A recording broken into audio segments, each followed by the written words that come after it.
Kembali bersama kami di Malaysia hari ini. Terima kasih pada anda yang masih lagi setia bersama kami seawal jam 8 pagi tadi.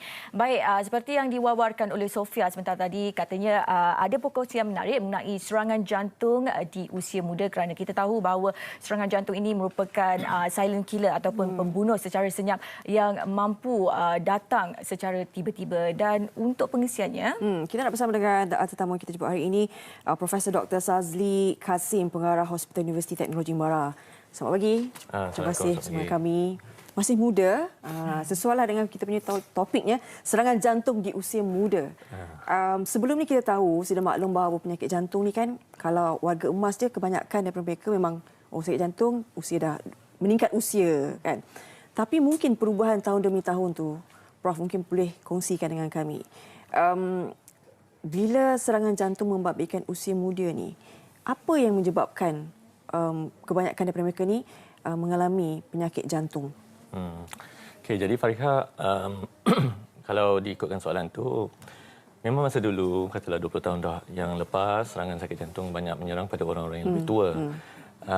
Kalau kita ikut negara kita, statistik yang kita ada menunjukkan purata umur untuk serangan sakit jantung ni dalam umur 58 tahun. Kebanyakannya orang lelaki lah.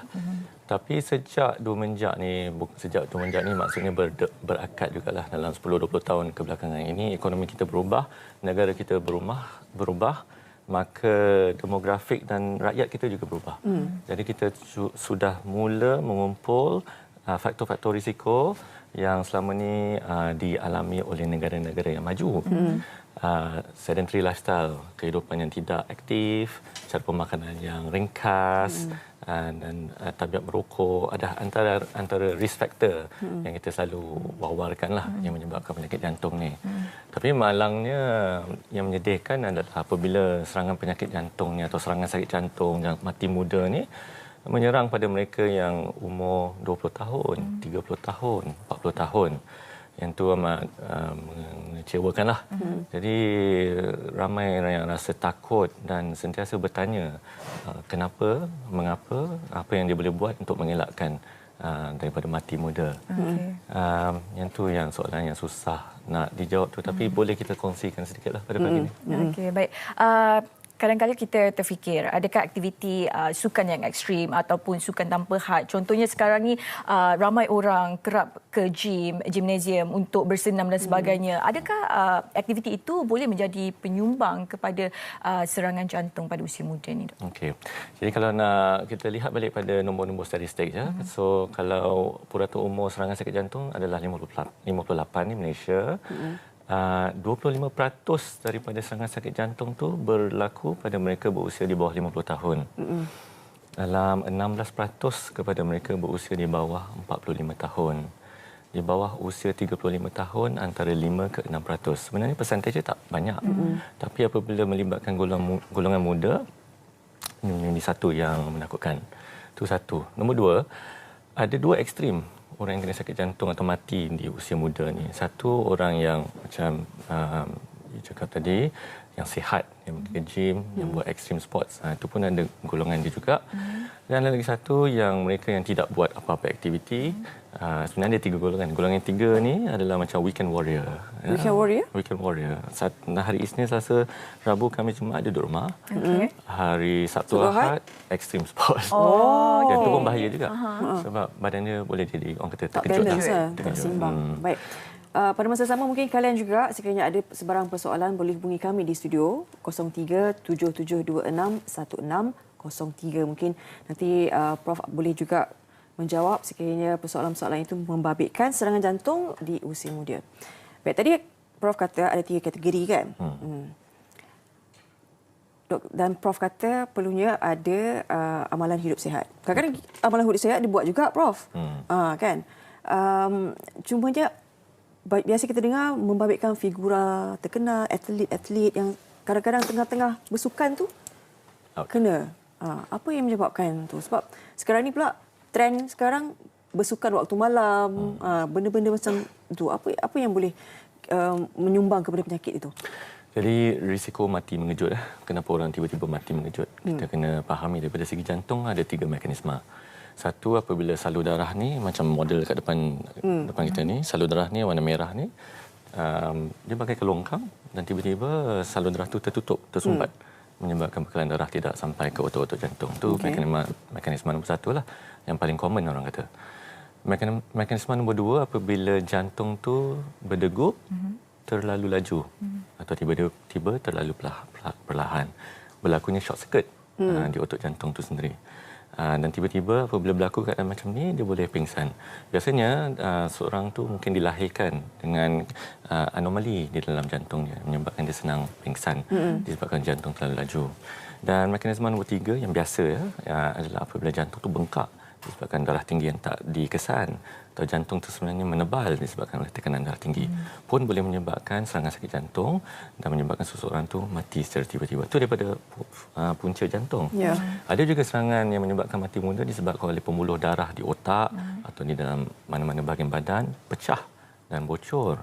Ada juga yang disebabkan oleh badan itu tidak sihat sebenarnya, seperti ada demam, ada jangkitan kuman, tapi masih tegar melakukan aktiviti riadah. So benda-benda ni boleh berlaku secara tiba-tiba. Mungkin dia kekurangan air juga, masih hendak bersukan. Bila berpeluh terlalu banyak, maka tekanan darah dia rendah dan dia boleh pitam-pitam, dan kadang-kadang boleh menyebabkan jantung dia berhenti. So elemen-elemen tu kita kena huraikan satu persatu. Jadi apabila seseorang tu mati secara tiba-tiba, bukan semua disebabkan oleh jantung, tapi juga ada elemen lain yang sukar difahami. Baik, nanti kita nak tahu juga antara, sebab orang kata, banyak orang kata kalau serangan jantung ni, kalau sakit jantung kita diserang tu rasanya seperti ini. Kita nak tanya nanti doktor mengenai itu, tapi sebelum kita nak kita ada panggilan video di Facebook Live kita bersama Arina Roslan. Beliau merupakan isteri kepada mangsa serangan jantung. Baik, Assalamualaikum. Waalaikumsalam, selamat pagi. Apa khabar? Sihat?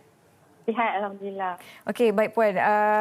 Nak bertanya kepada Puan mengenai serangan jantung yang dihadapi oleh suami Puan. Okey, cerita dia sini macam Prof tadi cakap, ada weekend warrior kan. Saya rasa husband saya golongannya itu. Sebab dia memang kerja dekat rumah, dia graphic designer, dia seorang graphic designer. Jadi kerja dia memang dekat depan laptop je. Sepanjang hari kan. Tapi bila malam dia pergi futsal. Hari Rabu tu. Memang setiap hari Rabu dia akan pergi futsal lah. Jadi mungkin sebabkan satu hari tu dia duduk je depan PC kan. Tiba-tiba malam dia pergi bersukan. Sebab itulah saya rasa benda tu terjadilah. Jadi apa yang terjadi malam tu adalah dia pergi futsal, and then tiba-tiba lepas habis dia main futsal, dia keluar court, dia duduk sebelah kawan dia. Tiba-tiba dia terus lentuk kat kawan dia. Tapi kawan dia ingat dia tidur. Jadi kawan dia pun biar je. Lepas tu dia statik macam tu dalam 5 minit. Tiba-tiba kawan dia tengok dia dah sejuk dah. Dah tak bergerak, dah sejuk. Macam tu lah. Dah long lie dah. Terus diorang bawa pergi hospital terus. Macam itulah cerita dia. Maknanya Allahyarham meninggal ketika usia 25 tahun. Sebelum tu memang Allahyarham memang tidak ada sebarang simptom yang boleh kita tak ada. Tak ada langsung. Sepanjang saya kenal dia, dia tak pernah demam, dia tak pernah sakit apa-apa. Tak cakap demam pun tak pernah, apa lagi yang berkaitan dengan jantung lah, sesak nafas ke apa ke kan, tak pernah langsung. Okey, jadi adakah Allahyarham ada mengamalkan gaya hidup yang sihat, contohnya menjaga pemakanan dan sebagainya? Okay, kalau yang tu saya rasa tak, sebab dia memang kuat makan fast food first. And then dia kuat minum air manis. Maksudnya yang boba-boba, tilai, semua tu kan, Starbucks. Dia kurang meminum air mineral water lah. Mungkin saya rasa itu antara salah satu sebab dia jugalah kot. Tak mengamalkan pemakanan yang betul. Selama ni pun dia duduk bujang kan. Kita tahu tadi duduk bujang dia makan apa semua kan. Nak cepat je kan kalau macam tu kan. Baik, bila dimaklumkan bahawa punca kematian arwah disebabkan serangan jantung ataupun sakit jantung, ketika itu Arina bagaimana respon terhadap bila mengetahui puncanya? sebelum bila saya tahu dia pengsan, saya tak expect langsung yang dia akan pergilah, sebab bila kita cakap orang kata dia pengsan je macam tu kan. Bila masa saya panik, bila tahu dia pengsan, semua orang cakap, kenapa kau ni semua relax lah, dia pengsan je kot. So kita pun relax, tiba-tiba dia tak ada. So macam, baru tadi kau kata pengsan, tiba-tiba sekarang tak ada. Saya terkejut lah. Tapi saya tahu dia sakit jantung tu lepas postmortem. Sebab dia meninggal luar kawasan, jadi kita buat postmortem. Yeah. Dan saya tak expect langsung lah yang dia punya punca tu memang sakit jantung. Langsung tak expect lah. Baik. Arina, kami doakan terbaik buat Arina. Ya. Okay. Semoga tabah menjalani kehidupan ini. Dan terima kasih. Dan kami sangat berterima kasih di atas perkongsian ini, sikit sebanyak memberi sebenarnya banyak ilmu juga kepada kita yang mungkin memandang enteng terhadap apa yang berlaku kan. Okey. Baik. Terima kasih. Tapi pada masa yang sama, pada masa sama saya pun tak nak orang jadi takut nak bersukan sebenarnya. Sebab lepas apa yang terjadi tu orang jadi takut nak bersukan malam kan. Orang kata dipunca apa semua. Tapi sebenarnya tak pun. Dia sebenarnya dah ajal kan. Orang lain-lain.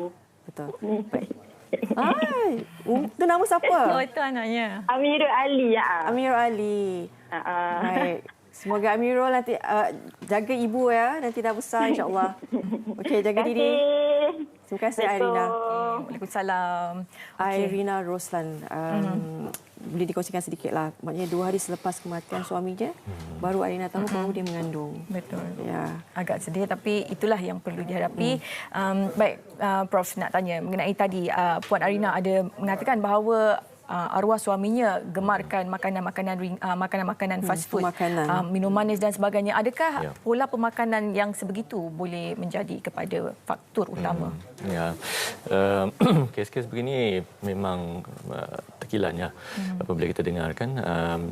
Masalahnya orang-orang muda yang kena serangan sakit jantung atau mati mengejutnya. Bila kita tengok nombor-nombor kita, hampir separuh daripada mereka hisap rokok. Dan itu adalah faktor dan punca terbesar yang menyebabkan salur darah itu tiba-tiba tertutup dan menyebabkan serangan sakit jantung. Daripada segi gaya hidup, hakikatnya kebanyakan daripada kita setelah alam persekolahan memasuki alam pekerjaan dan selepas itu alam berumah tangga dan berkeluarga, antara umur 20 ke 30 tahun tu ramai yang lupa untuk menjaga diri.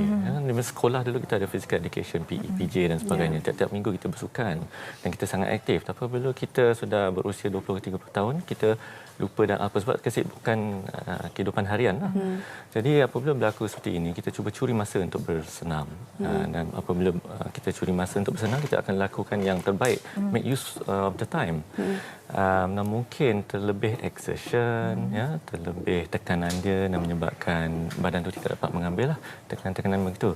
Jadi sebagai nasihat, apabila kita memasuki alam 20-30-an, lakukan aktiviti berkala dan sering, keraplah. Setiap hari kita kena aktif. Sebagai contoh, kalau kehidupan atau pekerjaan tu sentiasa duduk sahaja, make sure ada masa untuk bergerak, berjalan. Kita boleh buat physical exercise di tempat sendiri atau boleh keluar untuk meringankan otak, untuk berjalan sebagai contoh kan. Supaya kita sentiasa dapat hidup dengan sihat. Dari segi pemakanan tu kena kawal lah. Janganlah makan benda-benda yang manis, yang berkarbohidrat yang terlalu banyak. Kandungan nasi for example, gula, air-air manis. Macam tadi soalan Farah cakap tadi kan, apakah simptom rasa kalau ada sakit jantung, maknanya kadang-kadang kita tak tahu. Kadang-kadang kita rasa mungkin gastrik kot. Kita suka ada benda-benda seperti itu. Tapi mungkin Prof boleh kongsikan sikit. Yalah, perasaan rasa gastrik itu is a very common symptom lah. Sangat-sangat kerap berlaku dan kita selalu akan confuse. Tidak tahu adakah itu serangan sakit jantung atau angin semata-mata. Jadi apabila berlaku serangan jantung ni sebenarnya dia adalah sama perasaan macam gastrik di tengah sebabkan saraf yang ke otot, jantung dan juga ke perut kita adalah saraf yang sama. Jadi serangannya adalah rasa berat di rasa dada ni. Di bahagian tengah? Di bahagian tengah. Di bawah tulang dada kita ni. Dia rasa berat dan rasa tak selesa. Rasa macam ada benda yang menekan. Dan kalau kita minum air sejuk, air panas untuk keluarkan angin, dah keluar angin pun rasa dia masih ada di situ. Dan serangan sakit jantung ni biasanya akan menjadi lagi teruk. Dia akan jadi lagi berat dan dia akan naik ke tengkuk dan kita akan rasa macam tak selesa dekat sini. Kita akan sentiasa nak cuba nak batuk tapi masih rasa macam tak selesa. Apabila salur darah tu tersumbat, serangan tu semakin dia evolve dan kita akan mula berpeluh, jantung kita akan mula laju dan risiko pingsan ada dekat situ. Itu serangan yang disebabkan oleh salur darah tersumbat. Ada juga serangan yang disebabkan oleh jantung yang berdebar terlalu laju. Faktor-faktor genetik di mana terdapat anomali. Ada saraf yang turun di bahagian jantung yang tidak sepatutnya ada. Dan apabila seorang tu melakukan aktiviti riadah atau ada environment yang tak betul, garam tak cukup, tidur tak cukup, stres, rokok dan sebagainya, menyebabkan jantung dia berdegup dengan terlalu laju. Juga boleh menyebabkan pingsan secara tiba-tiba. Simptom yang dialami mungkin dada berdebar secara tiba-tiba. Tak ada provokasi. Dia tengah duduk, rehat dekat rumah, tiba-tiba jantungnya laju. Ya, bukan masa dia tengah stres jantungnya laju, tak. Itu biasalah. Tapi ni tiba-tiba laju, tiba-tiba dia stop. Oh, tak ada apa-apa, tiba-tiba dia macam tu. Laju je. Dan tiba-tiba dia akan stop sendiri. Ya, bila dia minum air sejuk, dia akan tamatnya sendiri. Jantung berdebar tu mungkin menjadi masalah juga. Dan kalau sekiranya jantung tu bengkak atau terlalu tebal disebabkan oleh darah tinggi atau faktor genetik yang lain, kebiasaannya semput atau nafas tak cukup. Dan kadang-kadang rasa sakit-sakit dada sikit. Itu pun serangan yang agak biasa. Biasanya jantung ni, serangan dia, simptom dia akan berlaku apabila seorang tu melakukan aktiviti riadah. Terutama berkaitan dengan salur darah atau jantung tebal tu bengkak. Takut tu kadang-kadang. Tapi ada warning, ada simptom. So kalau misalnya seseorang tu aktif bersukan, tiba-tiba dia rasa tak selesa. Okey, that's a warning lah. Kena buat check up. Oh, maknanya kita tahulah badan kita sendiri kan kalau bila rasa tak selesa tu. Jantung tu tengah aktif. Bila jantung tu memerlukan oksigen dan kena kerja dengan keras tetapi ada masalah. Dan dia akan bagi simptom. Yang risiko seperti yang kita dengar tadi tu, apabila tiada warning, tak ada apa-apa amaran, tiba-tiba pingsan. Dan itu sangat kerap berlaku di gelanggang futsal dan badminton malangnya. Tapi cerita yang agak sedih lah. Okey, itu dia. Terima kasih doktor atas perkongsian itu tadi. Banyak yang kita pelajari hari ini, banyak yang kita dapat tahu mengenai serangan jantung terutamanya pada usia muda ni. Sebab kadang-kadang Fariha kan kita tak sedar. Kadang-kadang kita sendiri leka, tak ambil peduli tentang simptom-simptom yang terjadi pada mungkin juga kita kena buat inilah pemeriksaan tahunan kan. Pemeriksaan berkala. Itu sebab mungkin doktor pun kalau Malaysia mana mungkin tak sesuai. Kita kena tengok diri kita dan risiko kita. Betul, baik. Terima kasih sekali lagi. Ucapkan Profesor Dr. Sazli Kasim, pengarah Hospital Universiti Teknologi Mara. Serangan jantung di usia muda, maknanya pemakanan perlu jaga, kesihatan perlu jaga, tepuk dada, tanya selera. Dan kadang-kadang kita jangan jadi penafi yang tegar kan. Kadang-kadang dah ada simptom pun macam ini mungkin kita pula jadi doktor kan? Ini mungkin ni buat. Baik, kita akan berehat seketika. Sekembalinya nanti kita nak bersama dengan ikon sukan negara. Oh, ini saya minat dulu ni, pemain hoki negara kita. Datuk Minawan. Oh, tapi sebelum tu kita nak dengar dulu persembahan. Saksikan persembahan daripada kumpulan Umbrella. Silakan.